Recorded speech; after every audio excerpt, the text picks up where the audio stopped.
targets from the Paris Agreement have resulting in rising commitments towards net zero economies, where more than 100 countries have pledged or are considering carbon neutral ambitions. These commitments are essential as the United Nations has stated that achieving global net zero emission by the year 2050 is critical to avoid the worst effect of climate change. So instead of the worst is yet to come, let's try and contain it. Some of our peers already experienced this course. For example, and this quoting Standard & Poor's Global ESG Trends for the year 2022, it says in 2021 alone, the United States experienced 20 storms, where each incurred losses exceeding 1 billion US dollars. 20 times 1 billion, if you can imagine that. And also, quoting the European Commission, they say, and the European Commission predicts that if no policy measures are adopted, the cost of climate change in Europe could reach almost 4% of GDP by the end of the century. 4%. So, with these issues and national commitments in place, the public sector has set an agenda that spreads across different players, across different key players and industries. Of course, there is an increasing call for regulation, financing opportunities, accountability, right? Clean energy infrastructure, what we were hearing from the other panel, and innovation to help enable the conditions required to meet our climate targets, where everyone has a role to play. Today, we've brought together some of the key industry individuals who are involved in the climate agenda, so we can further understand what's the role they play in the climate change commitment within the wider ecosystem. So I'll briefly go through their bio. By the way, my name is Maged Izzeddin. I'm PwC Egypt Senior Partner. I'll start with Vegas Agrawal to my left. So they all have impressive CVs. Regional Head of Public Affairs, Europe, Eurasia, the Middle East, and the Americas, ACCA Global Accounting. So I'm a CPA, if it's okay. Okay. So Vegas Agrawal is the Regional Head of Public Affairs of Europe, Eurasia, Middle East, and Americas at ACCA. He has 15 years of experience in advising governments on socioeconomic issues such as technology adoption, future talent development, corporate governance, sustainability, and financial inclusion. And before joining the ACCA, Vika spent over a decade working for the UK government across financial service industry strategy, international trade, and foreign policy, and left the government after a period of time as a diplomat based in the Middle East. Warm welcome, Vekas. And we move to my friend Faisal Isa, General Manager for Lekala Egypt, Renewable Energy Delivery. He is a renewable energy professional with true passion for the field, supported by 24 years of experience within the energy and electric power business in development, project management, strategy, business development, and general management in Africa, the Middle East, and Europe. Warm welcome, Faisal. Dr. Botros Klink is the CEO, Middle East and Bahrain Standard Chartered Bank, shall I say, the long-awaited bank in Egypt. Botros Klink works as the CEO, Middle East, excluding UAE, a Standard Charter, which is a banking company with an estimated 81.8 thousand employees and founded in 1969. Last but not least, Dr. Sophie Vaz, Program Director, the Knowledge Hub Academia. So Dr. Sophia is currently the program director of the degree on environmental engineering at Nova Cairo, which is a Portuguese university, the best in Portuguese, right? Um, so Nova Cairo, in partnership with the Knowledge Hub University, situated in the new capital. Sophia has 30 years of experience working in several fields before moving several private and public organizations, both national and international, in the environmental field.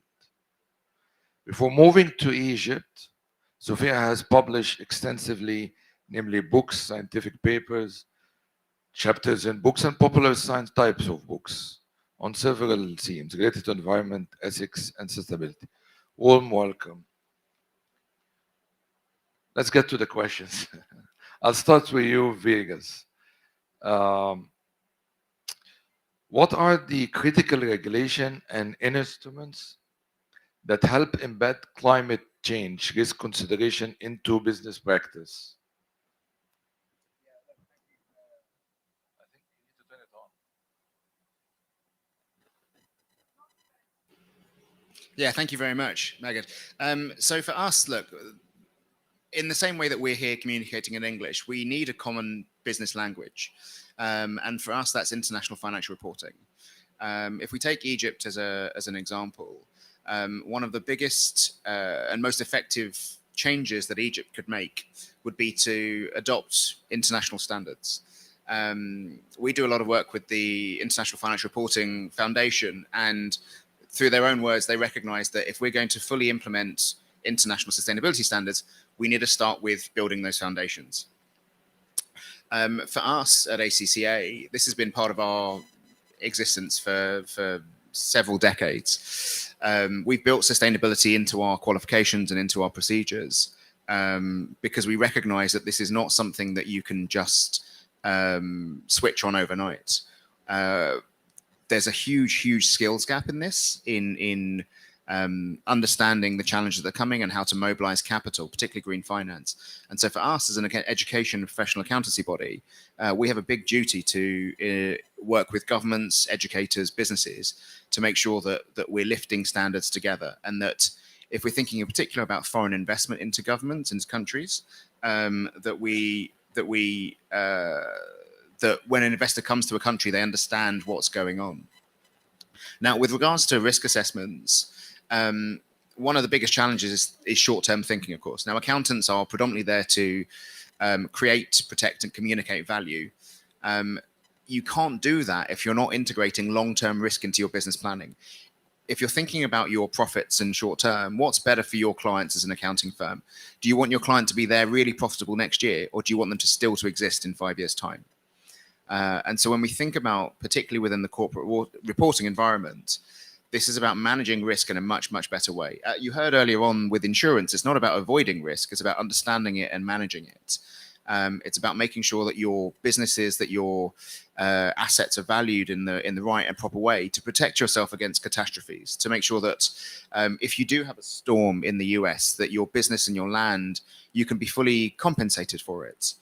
This isn't something limited to big companies. This is about SMEs, ensuring that where you have economies made up of 90% SMEs, that they are protected, that they're getting the best strategic advice they can have to support their long-term growth and productivity.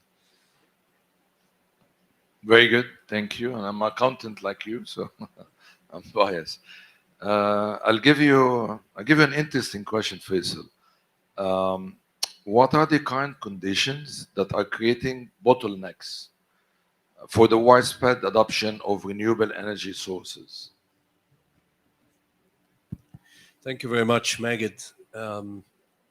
So first of all, let me just briefly start with what we do. So then when we pick up on your question, which is not in the script, by the way, but I'll answer. We are working in renewables energy. So we're mandated to work across Africa only. And we develop wind farms. We develop them, we invest in them, we operate, so we live like any local company. We have two pillars for growth, two countries that we are building and operating a lot of wind farms.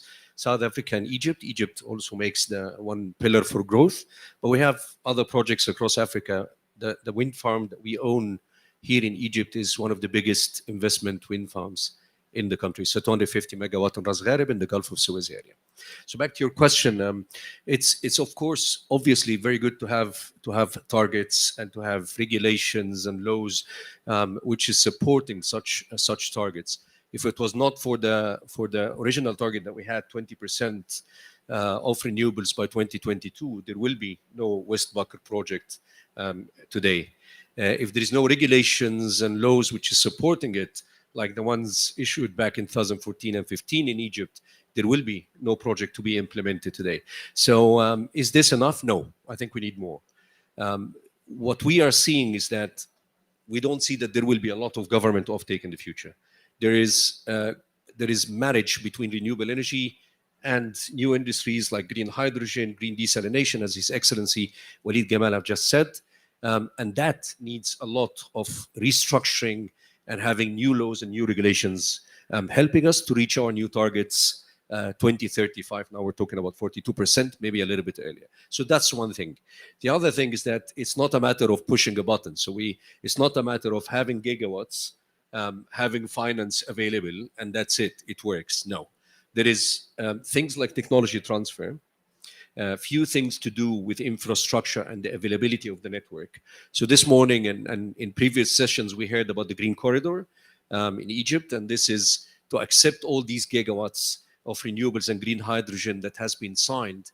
We need to have probably to run a parallel network to the current network that we have today.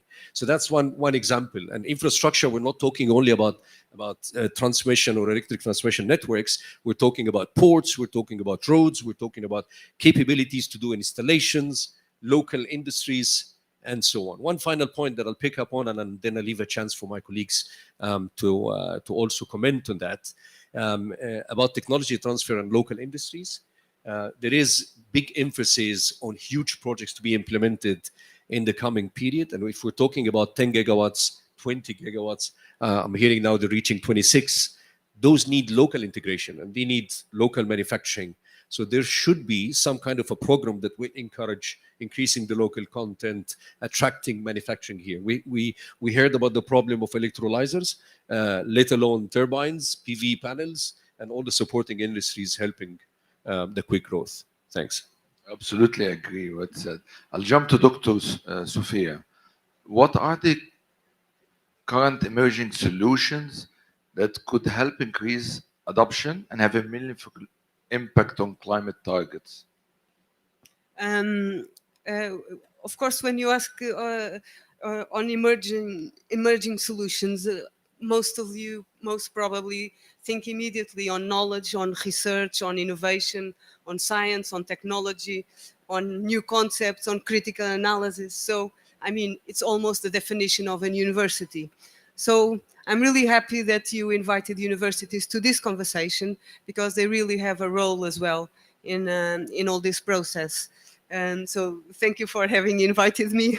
I wanted to put the idea that universities have a big role in this conversation. But thank you for inviting me. I'm from the Nova University of Lisbon in Cairo. The Knowledge Hub campus, which is a project from LCD Education, has a campus in the new capital with now only 2 universities only, University of Coventry and now also Nova University of Lisbon. And we're just starting with environmental engineering. Now, when we are thinking about emerging solutions, sometimes I think we are too obsessed with new things all the time. And I think we should not reduce the solutions to the emerging ones, because we have been around for the past decades inventing solutions. And if we always keep on inventing new ones and new concepts, and a lot is lost on the way just because we want something new. So I think we are surrounded by old, new, and future ideas and actions and concepts. Within both the research area, within the policy arena, within the economic arena, within the social arena, and so we should be aware of it. plus there are thousands of websites and organizations and countries that are thinking about this. So it's really difficult to pinpoint what are the emerging solutions and what to do. So, so solutions there are a lot. The problem is implementing them and get them adopted, which is actually more the point of your question. And I mean the obvious things is capacity building, awareness, legal instruments, economic instruments, communication, which is one of my, as you said, I like to write popular science type of books because it's really important to communicate science, and this helps a lot. And I have a special care for this idea that social sciences have a lot to give to the adoption of new and emerging solutions. There are several of these schemes of how to catalyze change. There are these 4 E's one that I really like, which actually is something from more than 15 years ago from the UK, from the energy department.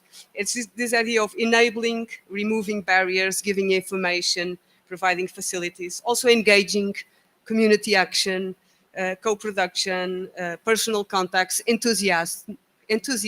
So a lot of these things that we usually don't think so much. And then, of course, the legal and there is a fly around here. The legal and the economic one, economic instruments and tools that are very important, taxes and laws and so on. And I would finalize with what I love more is this idea that climate change is essentially an ethical problem as well, an ethical question. And so I think we need a lot ethics to help us define the north and the south and the west and the east of our moral compass to know where we are heading. And I will leave it at this stage. Thank you very much. Boutros, the session title is Green Finance, and you're the banker here, right? What are the current forms of green financing from financial institutions and government entities as well that could help incentivize climate change solutions for business and households alike? No, thanks, Magid, and good afternoon to everyone. Absolutely delighted to be here. And I'd like to thank the Egyptian British Chamber of Commerce and the British Egyptian Business Association for the partnership. I'd like to just give you a 1-minute background of the bank. So Standard Chartered Bank is a British organization established around 160 plus years ago to focus on the emerging markets.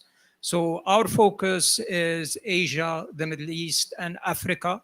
And our presence in around 60 countries, mostly those emerging markets, but also in some of the countries of the West, is really to connect the emerging markets to some of the developed world as well. So we play an important part in this channeling of funds from the people who have the money to the people who need the money. That is basically the job of a bank.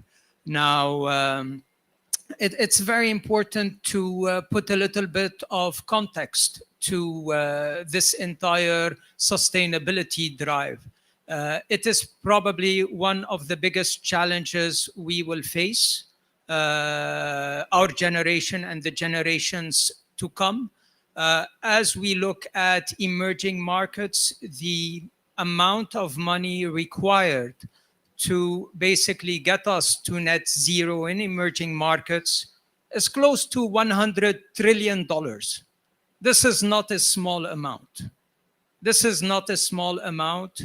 It's a massive amount. And our job as bankers is to try to unlock and mobilize the funds in order to basically get us to where we need to get to achieve this objective. Now, A lot of work has happened in this space over the last few years. I think events such as COPs and the multitude of conferences around sustainability have helped raise awareness in that area. We've had a lot of pledges from countries, in different institutions, etc., definitely ramping up in the last few years, but not enough. We've had our own pledges as well as Standard Chartered in terms of what we will do to get ourselves to net zero in terms of our operations, but also in terms of our portfolios. In terms of the products, which is the question that Magid asked a few minutes ago, the products have been evolving quite rapidly. Last year, we launched around 16 new products in the space of sustainability, green, etc. They span a multitude of different areas. It can be the blended finances, where we work together with multinational organizations, governments, sovereign wealth funds, as well as the private sector to make financing available.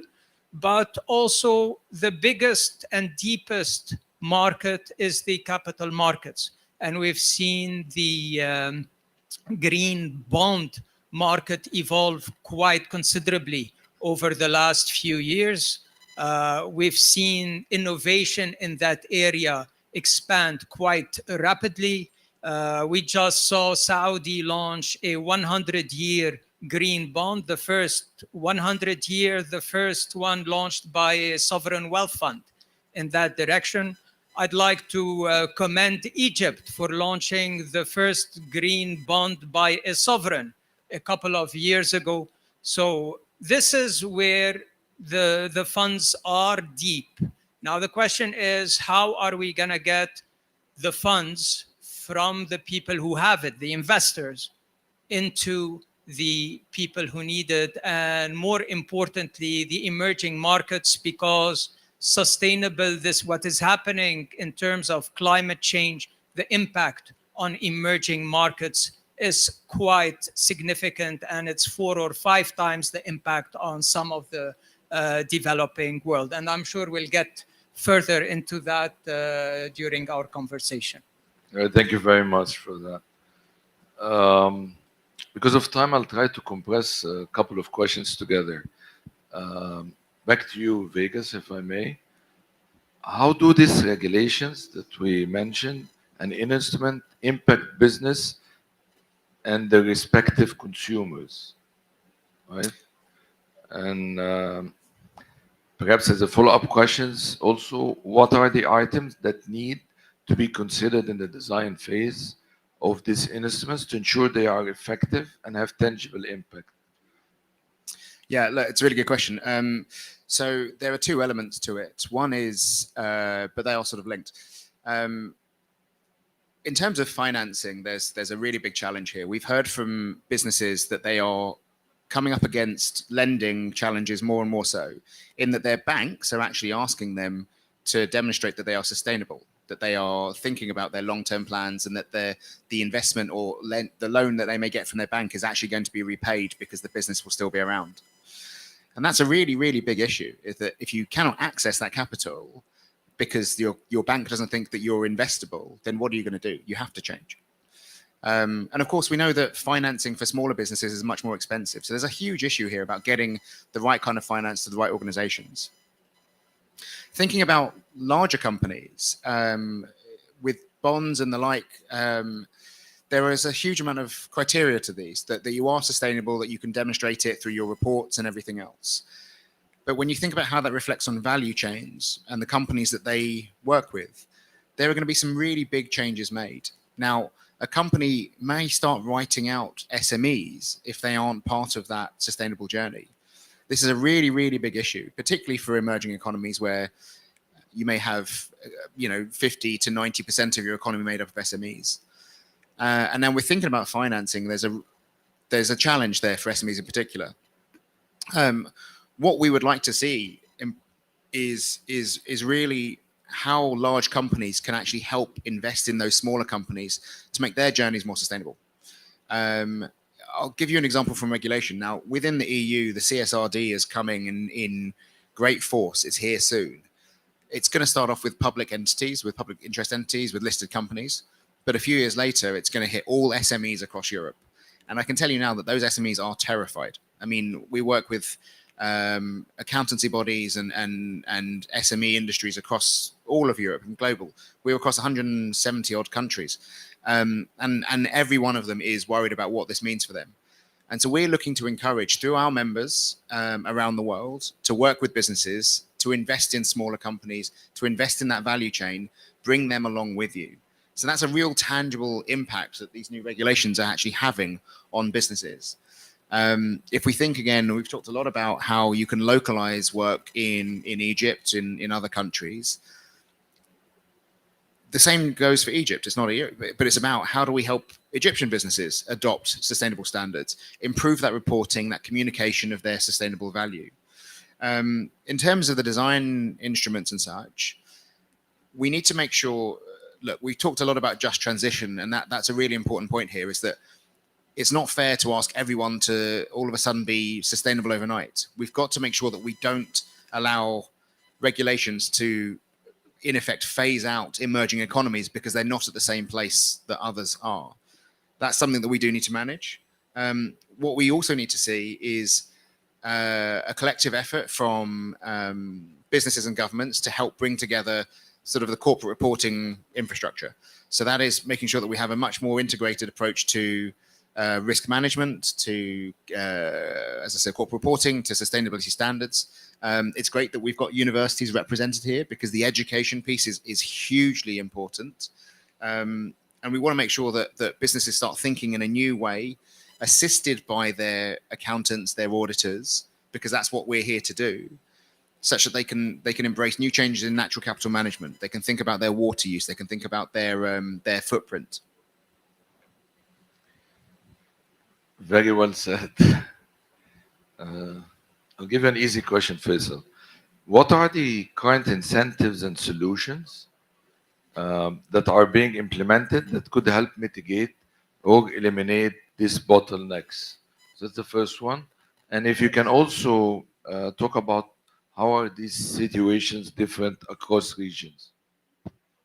Okay, so that's not a very easy question. Of course, if I may just comment on few things quickly, a couple of points. First of all, the importance of education, ENS specifically. I'll just give one example on a challenge. I don't say it's a bottleneck, but it's one of the challenges we met building Westbuck 250 megawatt in Ras Gharib was how can we cater for environment and the social community while we're building this project. So first of all, we had to train a lot of the locals on this job during construction and operations, and of course, helping them to find opportunities to work not only with us, but with other wind farms in the area as well. The other thing is the environmental impact. Yes, those projects are clean energy production projects by default, but let's not forget that sustainability means the famous triangle. It's business, social, and environmental as well. So when it comes to environmental, we were facing the biggest migrating birds corridor in the world. 80 to 90% of the migrating birds twice a year pass through the wind farm. And we had to implement a very complicated program called ATMP, Automatic Shutdown or Automatic Turbines Management Plan, where we actually simply stop turbines when we see birds, and we had to be very selective to avoid losing a lot of energy. So those are just challenges that are not directly related to your industry, but you face and you have to cater for them as well. So taking off from this and what kind of incentives could be provided. I'll just give one example that I was very happy to hear about. The golden license, as has been announced maybe a couple of weeks ago. We were together in the same forum as well. So when I read about the golden license that has been offered by the government, and the president has extended its validity for the next 3 months, I think. It's actually covering green hydrogen and green desalination projects as well. This says something about the bottlenecks that we see in administrative works. So you can imagine the amount of how many licenses you have to get, how many permits, and of course each and every one has its own requirements. So that is a typical incentive that could be very interesting. The other thing, of course, is what Boutros actually tapped on, is availability of financing. And I always say equal opportunities for financing. There is huge projects. A lot of those projects are coming up in our area. So we want to make sure that all countries, specifically in our part of the world, has also equal opportunities for financing and for access to finance. The other question was about the region. Of course, each and every country, if I take the African continent, as we are talking about an African COP, each and every country has its own issues, and to different degrees, of course. So we talked about some of the issues that we have in Egypt. Some other issues, I'll just give a small example. In South Africa, for example, the cycle of the tendering itself for projects is very long, and it takes a long time for the whole cycle to come up, and then you know whether you have a project or not. Despite the fact that you have a longer term plan, which is clearer for investors like ours, but they have their own problem in terms of running the show and running the plan. On the contrary, in Egypt, you would find a lot of administrative issues. We need an upgrade on our legislation, as I mentioned, but in South Africa, it's the other way around. So they actually have very clear legislations on what needs to be done. You would find more of a local industries in South Africa, less in Egypt. So every country has its own issues, but they're more or less, they go around the main 6-7 points that we discussed in different degrees. Thanks. You're welcome. This session is videotaped, Faisal, so everything you say can and will be taken against you. And I'll change my mind towards the end. I'll move to Boutros. Are there any areas of opportunities or improvements within this financing solutions?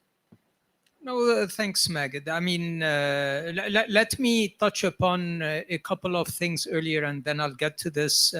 As an international organization, when we talk about our supply chain, now we are pushing very hard that whoever provides us with any services or materials, they have a sustainability agenda as well. So we're pushing it down the supply chain, and we're asking our clients to do the same.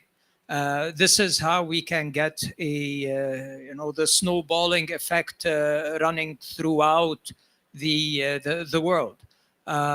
In terms of Africa, just to comment on that, the current challenges are quite massive. I mean, augmented by higher interest rates, high inflation, devaluation currencies, and higher commodity prices and the like. So they have fiscal challenges, and you have to impose on those some of the initiatives that we're pushing towards a greener planet. So a lot of hard work needs to go there. A lot of support as well needs to go to ensure that this just transition is also an equal transition across the world. Now, back to improvements. Yes, absolutely. In terms of the solutions, we are working on improvements on a day-to-day basis. Every project we look at, every client we have a conversation with, it's a lot of learning for us, but also it's a lot of work in terms of coming up with innovations to try to deliver the solutions that are workable, that are viable, that are bankable. Because in order to pull the money from the investors, the projects have to be bankable. Now, where we find it easier, I think this is in terms of what we need to do to attract investment money. Obviously, you need to have a clear strategy, whether it's at a country level, whether it's at a company level towards net zero. You need to have the clear regulations. You need to have taxonomy. That means the definitions of what we're talking about have to be consistent, and where investors are not struggling to understand every single country, project, etc., a lot of the specifics. They need some common standards. They need proper statements. They need targets. They need to ensure that whoever is reviewing those targets, assessing what is happening within those projects, are companies with a strong reputation that they can trust. They also need to ensure that we are delivering on those targets and delivering the returns that are required, that are commensurate with the risks that are being taken. Obviously, where interest rates are at this point in time, it's a lot more difficult and challenging than when interest rates were at zero, because it is a lot easier to generate returns for a lot less risk. So a lot of work needs to happen on that front, but we are definitely looking at that ourselves, but also a lot of other financial institutions. Everybody is aware, everybody's taking this extremely seriously, and we realize that no action is not a solution. So I think that... Thank you. Thank you. I don't think we had zero interest rate in Egypt. We just increased interest rate by 200 basis points. Dr. Sophia, what is the role of academia and research institutions in the task of enabling conditions to achieve climate targets? And if I can also add to it, what are the current studies exploring in the realms of climate engineering innovation? Thank you for the questions. Universities, of course, they have the responsibility to serve the global community. In the New Atlantis, Francis Bacon, more than 500 years ago, already portrayed the vision of a future based on human discovery and knowledge, basically meaning that the role of science is to help humanity. So universities have this responsibility to help understand what are the challenges that humanity is facing. And of course, climate change is one of the biggest and most pressing challenges. So it makes completely sense that universities are focusing on it. And I would divide this role of academia perhaps in 3 points. And the first one, then again, is a bit philosophical. I'm sorry about this.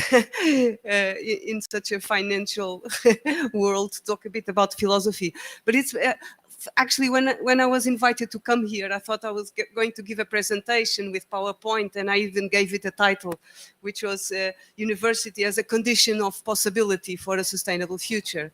And this condition of possibility is a Kantian principle to exclude the causal, an exclusive causal relationship, but just to give the conditions for something to happen. And I think that's the role of universities, is to give the conditions. It's not because there are universities that we will have a sustainable future, but the universities give the conditions for the possibility of the existence of a sustainable future. So the second thing is this idea of universities as sustainability labs, so to speak. Because we do not have only the responsibility to create research, innovation, and knowledge, but we also have the responsibilities for ourselves being an example of turning ourselves into, sustainable institutions as well, and also have this commitment towards society, mainly through the dissemination of the results. So university can act as sustainability labs, at least in building and creating knowledge and ideally wisdom, of course, being sustainable, because universities are big consumers of resources, water, energy, food, technology, paper, etc., and producers of waste as well. And so decarbonizing and other climate actions are really important for universities. And as you probably know, universities love rankings. who is the best in this, who is the best in that. And there is already a ranking for universities and climate action. So this means really that we are really already having universities accountable of, if you are teaching sustainability, please do it as well. And there is a big movement towards that. And then, of course, is this idea of disseminating and creating awareness to everybody, not only students, but all academia, non-academia, and everybody. I mean, you all have been probably at one university at a certain point in your life. So imagine if when you were at university, you had learned much more about sustainability, where would you be now? Would you be where you are, or would you be somewhere else? I don't know. Anyway, I recently read an expression, really nice expression in a paper, and it was like this: universities with their low carbon operational practices reduce their institutional carbon footprint, which is like normal, yeah?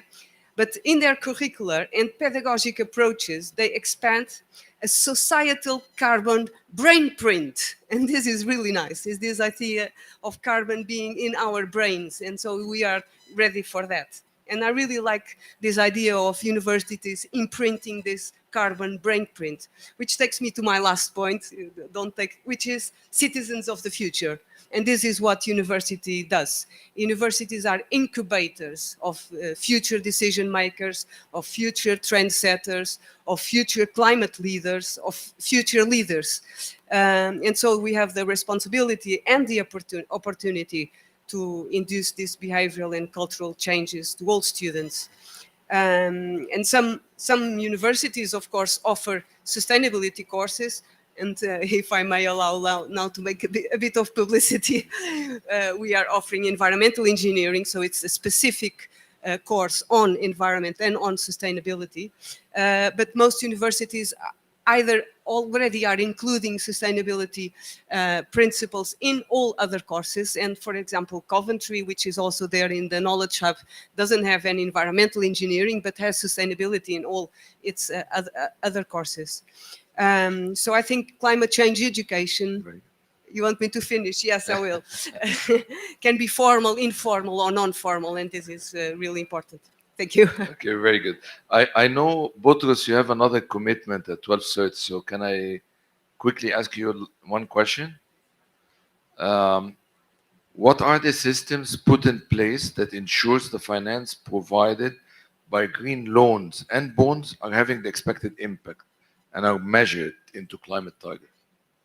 No, thank you, Magid. And, to Dr. Sophia, I actually studied civil and environmental engineering, but there was no talk about sustainability at that point in time. So I'm glad we're bringing it into the program. In terms of the system, so what are we looking at? We're looking at one, reducing the direct and the financed emissions within the bank's portfolios. So we have our operations. I mentioned a little bit our supply chain, but the bigger part is the loans that the bank has already made. And some loans have gone to oil and gas, cement, aviation, and so on. So part of that is how do we transition that to net zero. The second bit is in terms of what are we doing in terms of the green projects and the sustainability solution, which is what I touched upon a little bit earlier today. And then how are we gonna, manage the financial and non-financial risks associated with all this transition? And this is actually a massive undertaking as we try to understand the risks, how we're going to manage those risks, and across different risk parameters in terms of reputation, in terms of doing the right thing, but also in terms of credit, in terms of market risks, and so on. We at Standard Chartered are looking at all of these. We have had conversations with many of our clients trying to understand what risks they face. I think the interesting bit from the investor side of things, a lot of them are looking to put sustainable products in their portfolios. And if we look, actually 42% of the big money managers that we spoke with want to increase their portfolios of sustainable products to around 15%, which is a massive move, knowing the amount of money that is under management at this point in time. So there's a lot of work, a lot of money that is available if the right framework is in place. So what are we doing from a framework perspective? We have frameworks for green and sustainable products. We have frameworks for the transition finance that we're looking at quite aggressively and engaging with a lot of our counterparts in order to help them transition. We think the biggest impact will be on transitioning existing big clients with large portfolios of projects, etc., into a greener business. Because innovation is fantastic. It is definitely picking up. We are investing quite a bit on our end in terms of seeing it develop, but it will take a bit of time for it to get us to where we need to get to. If the amount of, if we need to accelerate this entire transition while ensuring safety of energy, while ensuring affordability of energy. We're seeing what is happening currently in Europe. It's a function of, it's a challenge with the safety and the supply of energy. And that is something that the West has not seen before, but this is what we see day in, day out in emerging markets like Africa. 50% of the people in Africa don't have consistent power. So when we're having the conversations there, it's a completely different conversation. So a long answer to your question, but I mean, the work is massive. The systems, the infrastructure, it touches banks across the board, across the spectrum of risks. Previously, we looked at climate risk as a specific risk. Now we look at climate risk as a risk that overarches all risks, because everything has a climate sustainable risk component. So a lot of work happening on that front, a lot of thought leadership that is taking place. But the course is set. There's one way to go, and we need to accelerate it to the extent we can. I apologize. I may have to hop because I am expected at another panel elsewhere. Would love to connect with whoever is interested to carry on this conversation forward. Magid and my fellow panelists, thank you very, very much. Thank you very much for coming. Thank you, sir. And I was told we're running out of time, so maybe quickly closing remarks from each of the panelists. Go ahead. Thank you. Faisal, since you're holding the mic. I can start, no problem. Yeah. Just on a closing remark, of course, we're seeing a huge opportunity for Egypt, as also has been highlighted in the previous panels and all the previous discussions in the previous days, with green hydrogen, with green desalination. So the marriage of new technologies with renewables will create a huge opportunity for us, for Egypt and for Africa. I've seen other countries having very similar plans. The whole idea here is that this cannot be transformed from PowerPoint to megawatts, as we always say, except with having a lot of collaboration and ingredients, such as financing, technology transfer, getting over all the administrative issues that we have. I know that I'm being taped, and we also should have an update for our regulations and laws to make sure that we can really move quick and fast with such huge plan.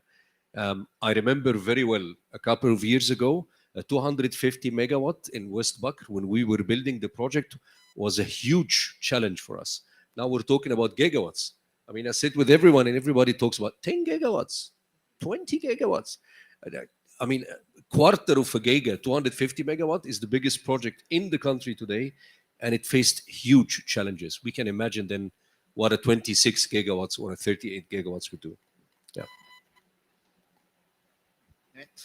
Yeah, look, thank you very much.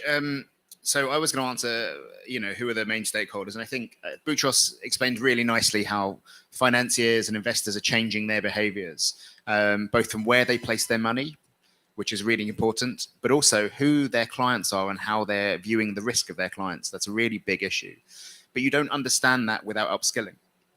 And so ACCA, we're a professional accountancy body. We've got over 750,000 members of students around the world. We have a duty to upskill them, which is why today we're launching a brand new climate finance qualification in order to help our members and our students. So Magad, I'm expecting PwC Egypt to sign up to that straight away.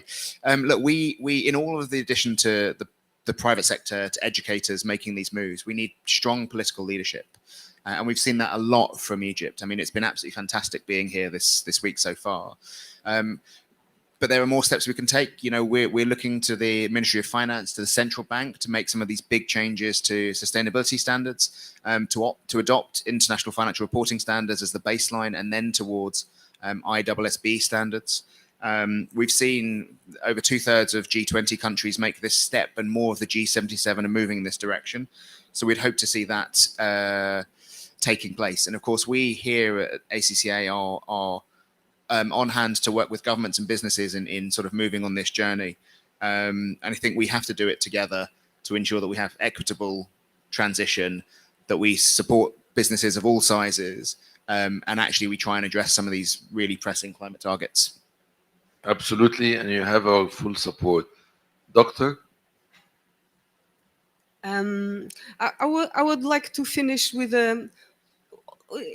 this idea that we have to work all together. Universities and banks and universities and governments, universities, and everybody has to work together. And I think the SDGs, for example, they are a good example of this idea that we cannot work with atomistic solutions anymore in single areas. This will not work. So we need to be interdisciplinary, interdependent, global, think together, and think on themes together as well. And for climate change, of course, it's really important to look at the ocean and the climate change at the same time, biodiversity, as you were mentioning, and climate change at the same time, poverty and climate change at the same time. This is really, really important.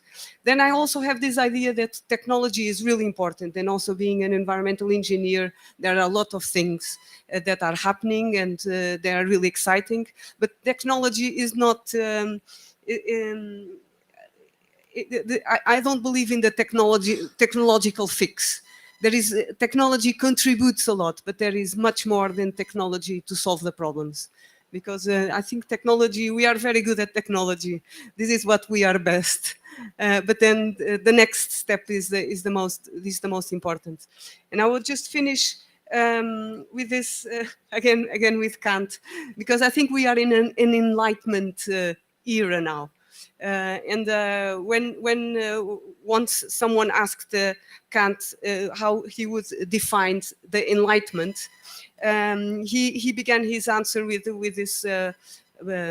this Latin poet Horace, which was sapere aude, which means dare to know, and he said that was defining the Enlightenment at that time. Is this that we have a sort of self-imposed immaturity in our minds, and we don't want to really think forward. So immaturity he defines as inability to use our own understanding without the guidance from someone else. And so I think this is, deeply, this is what we have to do, to really think what we want and where we are heading, and then go for it. Thank you. Very good. Ian, do you have time for one or two questions, or should we close? 5 minutes? Okay, let's have a couple of questions. And please raise your hand and say who you are and who you want to address the question to. I can answer questions.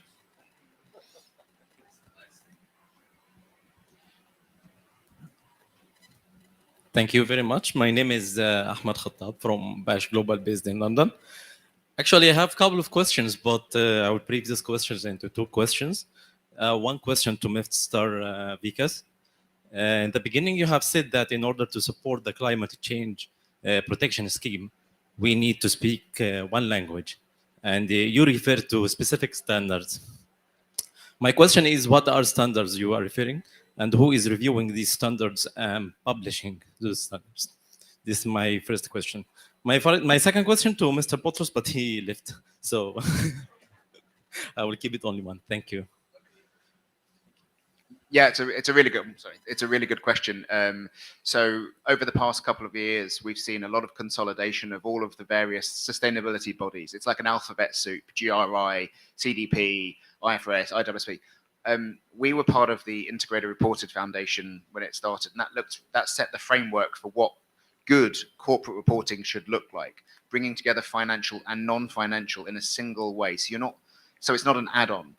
And over the past 2 years, the Value Reporting Foundation then joined a couple of others to create the International Sustainability Standards Board. And then that, in turn, came under the leadership of the International Financial Reporting Standards Foundation.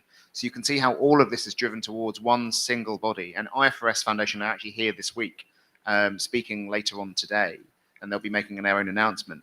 But they are going to be, hopefully, the overarching global body. And they've just actually announced another integration as well. The overarching global body for corporate reporting as a whole, financial and non-financial, in an integrated way. And we're fortunate to be a strategic partner to IFRS Foundation, and will be leading some of the implementation of that. But they themselves, and they're trying to do it from a global perspective. So it's making sure that all countries can transition fairly and equally. They really are quite truly representative. So yeah. Any more questions?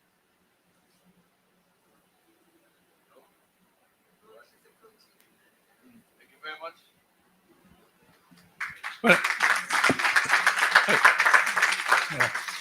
I think as we finish each panel, there's always something. I mean, you learn something in everything you do. I think I'd want to say thank you to all of you on this panel, because you've raised something completely different from what we were talking about earlier today. So Maged, thank you for the thought you put into the questions to make sure that we got this out of the panel. Thank you to the panel. And I think you've actually raised for us, actually, you've got us thinking about things that we may not have thought of. We may not be solving all the problems, but at least you've got us thinking harder about it. So if I may, thank you all for being here. And I'm sure you want me to say thanks again to the panel. Thank you.